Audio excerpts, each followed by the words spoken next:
Hello everyone, welcome back to my channel. तो आज हम ब्रह्म कुमारीज में आए हैं। आज 22 तारीख है और आज हम इंटरनेशनल योगा डे सेलिब्रेट करने यहाँ आए हैं। और यहाँ मैं पहली बार आई हूँ। यहाँ का जो डेकोरेशन है वो बहुत ज़्यादा ही सुंदर है। तो यहाँ की जो डेकोरेशन है उसकी खासियत जानने के लिए आप वीडियो में अंत तक बने रहें। और अभी तक आपने मेरे चैनल को सब्सक्राइब नहीं किया है तो प्लीज़ मेरे चैनल को सब्सक्राइब करें और नोटिफिकेशन बेल को प्रेस करना ना भूलें। तो यहाँ पे आप देख सकते हैं कि वॉल को कितने अच्छे से डेकोरेट किया गया है। और यहाँ पे हमारी जो दैनिक जीवन है और जो हमारा इतिहास है उन सभी चीज़ों के बारे में यहाँ पे जानकारी दी गई है। तो इस जानकारी को हमें यहाँ के एक मेंबर हैं वो हमको बताएंगे। तो वीडियो में एंड तक बने रहें। तो चलिए वीडियो शुरू करते हैं। मेरा नाम पीताम्बर पटेल है और मैं मुख्य रूप से एक किसान हूँ और उसके साथ साथ मेरी एक जो कृषि प्रोडक्ट का कंपनी है लाइफ इंटरनेशनल प्राइवेट लिमिटेड, उसका मैं डायरेक्टर भी हूँ। लेकिन यहाँ पर मैं खुद अपने आप के आत्म जो पहचान है उसके लिए और अपने मन के बारे में जानने के लिए मैं यहाँ पर आता हूँ और रेगुलर जो क्लास रहता है उसको मैं अटेंड करता हूँ, जिसको परमात्मा के द्वारा महावाक्य जिसको कहते हैं मुरली, उसको मैं डेली अध्ययन करता हूँ, जिससे मेरे पर्सनल जीवन में भी बहुत सुधार आ रहा है। इस म्यूज़ियम में बताया गया है कि आत्मा के बारे में बताया गया है। आत्मा त्रिकुटी के बीच में चमकता हुआ सितारा के रूप में रहता है। तो ये आत्मा की 3 शक्तियाँ हैं, मन, बुद्धि, संस्कार।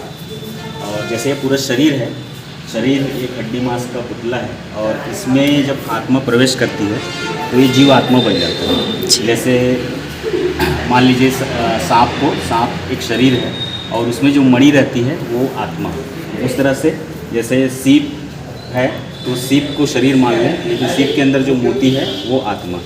तो आत्मा कितने प्रकार के होते हैं, जैसे कोई पाप कर्म करता है तो पाप आत्मा, पुण्य कर्म करता है तो पुण्य आत्मा, कोई धर्म कर्म करता है तो धर्मात्मा, कोई महान कर्म करता है तो उसको महात्मा कहते हैं, और कोई जो देवी गुण रहता है वो देव आत्मा।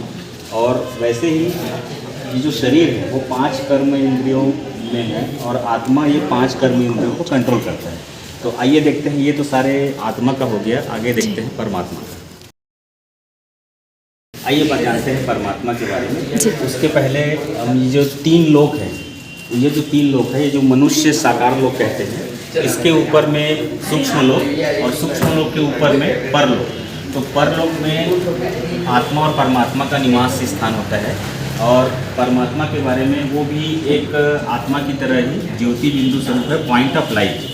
तो जो परमात्मा है उनको सभी धर्म के जो लोग हैं वो सभी धर्म के लोग मानते हैं। और जैसे गोपेश्वर है, रामेश्वर में श्री राम जी ने इसका शिवलिंग का किया था, और काशी विश्वनाथ है। और जैसे जीसस क्राइस्ट ने भी कहा था कि God is light, Gautam Buddha ने भी परमात्मा के बारे में संदेश दिया, तुलसीदास ने, संगे औसत ने, तो सभी धर्म पिताओं ने उन्होंने परमात्मा के बारे में ही बताया गया है। तो आइए देखते हैं आगे। इसमें बताया गया है सृष्टि चक्र के बारे में। सृष्टि चक्र जो है, जैसे मान लीजिए अपना जो दिन होता है वो 24 घंटे का दिन और रात होता है, फिर से दिन आता है फिर रात आता है। जैसे मौसम होता है वो भी 4 प्रकार के मौसम होते हैं, ठंड, गर्मी, फिर बरसात। इस तरह से भी ये चारों जो मौसम है, उसी तरह से जो सृष्टि चक्र है ये भी चक्र के रूप में चलते रहते हैं। तो अभी जो वर्तमान में चल रहा है वो कलयुग का जो वर्ष है वो 1250 का। इसके बाद जो परिवर्तन हो रहा है, परिवर्तन होकर यहाँ पर युग आएगा, वो सतयुग आएगा। सतयुग जो है 1250 वर्ष का। उसके बाद त्रेता युग, ये भी 1250 वर्ष। उसके बाद द्वापर युग, ये भी 1250 वर्ष। तो 1250 में ये 4 भाग में बंटा गया है। और कलयुग और सतयुग के बीच में जो परिवर्तन युग होता है उसको कहते हैं पुरुषोत्तम संगम युग। तो ये इसमें बताया गया है। और सतयुग में लक्ष्मी नारायण जी का यहाँ पे राज्य चलता है। त्रेता युग में श्री राम जी का, राम सीता का राज्य चलता है। और द्वापर युग में यहाँ पर जो सभी धर्म पिताओं का यहाँ पर जन्म होता है, और कलयुग ये इस तरह से ये 4 युग में बटा है। और ये जो है ये भी उसी का जो हमारे जो जन्म होते हैं वो 84 जन्म का इसमें कहानी है। पहला जो जन्म है लक्ष्मी नारायण जी का राधे कृष्ण के रूप में, फिर उसके बाद त्रेता युग में श्री राम जी का।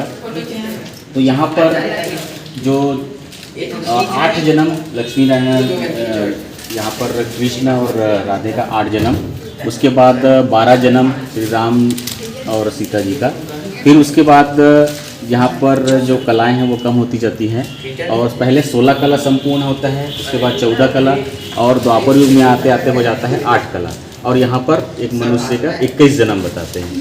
फिर उसके बाद फिर कलयुग में यहाँ पर 42 जन्म। तो इस तरह से ये 83 जन्म होता है टोटल, और एक जन्म जो होता है अगर हम इस ज्ञान में आते हैं तो वो हमारा 84वां जन्म कहलाता है। तो 84 जन्म का इसमें कहानी होता है। फिर इसमें जब हम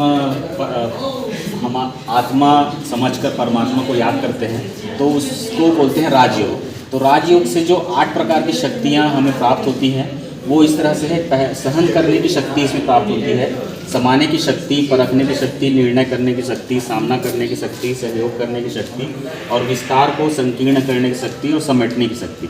तो ये 8 मुख्य शक्तियाँ हमें राजयोग के माध्यम से प्राप्त होती है।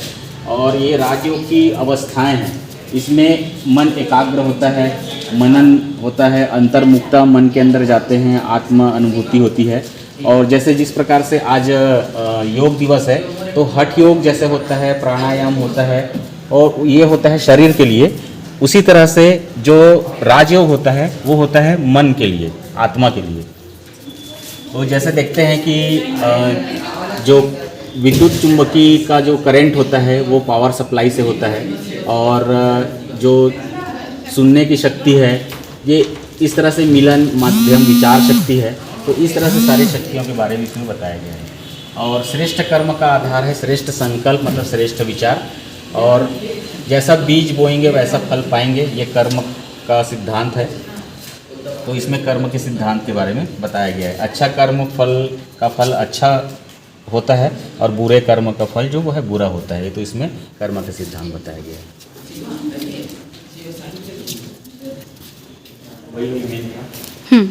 बाकी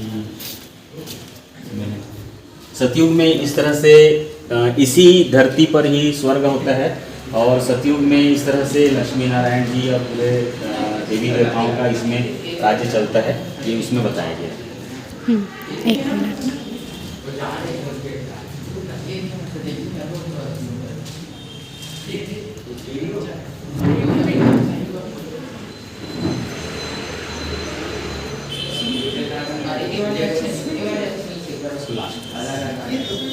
इसमें हमारे छत्तीसगढ़ का पूरा जो संस्कृति है उसके बारे में बताया गया है। और क्योंकि छत्तीसगढ़ में ही हीरा का भंडार है, एल्युमिनियम का भंडार है, लौह का भंडार है, और उसी प्रकार से दोनों चीज़ें हैं। यहाँ पर सामाजिक कुरीतियाँ भी हैं तो सामाजिक बहुत अच्छाइयाँ भी हैं। और यहाँ पर जैसे ये सुआ नृत्य के बारे में बताया गया है। और यहाँ पर जो छत्तीसगढ़ महतारी के रूप में हम पूरे छत्तीसगढ़ की संस्कृति को मानते हैं, जिसमें हमारा सभी छत्तीसगढ़ वासियों के अंदर पवित्रता है, शांति है, सहयोग की भावना है, प्रेम है। और इस तरह से जैसे जैसे ये सारे गुण बढ़ते जाएंगे तो सुख शांति का साम्राज्य हमारे छत्तीसगढ़ में भी आएगा। और हमारा छत्तीसगढ़ जो सोन चिरैया बोलते हैं उसका यहाँ पर ये बहुत सही तरीके से सोन चिरैया के रूप में छत्तीसगढ़ को मानते हैं। अगर आपको ये वीडियो अच्छा लगा हो तो प्लीज़ वीडियो को लाइक करें, शेयर करें और कमेंट करके बताएं कि आपको वीडियो का कौन सा पार्ट अच्छा लगा। और आप मुझे कमेंट करके ये भी बताएं कि आपको नेक्स्ट वीडियो कौन से टॉपिक पे चाहिए। Thank you for watching this video guys.